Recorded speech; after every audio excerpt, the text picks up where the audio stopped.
Hi అండి. మనం ఇప్పుడు చేగూరులో ఉన్న మన వెంచర్ 10 acres వెంచర్లో ఉన్నామండి. ఇది హెచ్ఎండి అండ్ రేరా అప్రూవల్తో ఉన్న venture and open plots and villa project.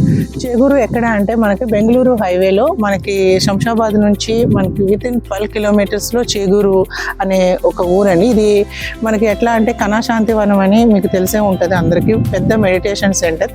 ఎందుకంటే కళాశాంతివనం ఒక మెడిటేషన్ సెంటర్లో 1,00,000 మంది మెడిటేషన్ చేసుకునే అతిపెద్ద ప్రపంచంలోనే అతిపెద్ద కళాశాంతివనం అంటే మెడిటేషన్ సెంటర్ ఇక్కడ చేగూరులో ఉంది. అందులోనే స్కూల్స్, కాలేజెస్, నెక్స్ట్ ఇప్పుడు కొత్తగా కూడా డీన్ యూనివర్సిటీ కూడా మనకి తీసుకొస్తున్నారు. ఇక్కడికి అతి దగ్గరలో చూశారు కదా, మొత్తం కళాశాంతివనం నెక్స్ట్ అక్కడ కనిపిస్తుంది. నెక్స్ట్ ఇల్లు మొత్తం అంతా ఇదంతా విలేజ్, చేగూరు విలేజ్ని ఆనుకునే ఇది విల్లా ప్రాజెక్ట్. ఇందులో ఆల్మోస్ట్ మీకు 20 విల్లాస్ వరకు కన్స్ట్రక్షన్ ఫిబ్రవరి నెల నుంచి స్టార్ట్ అవుతాయండి.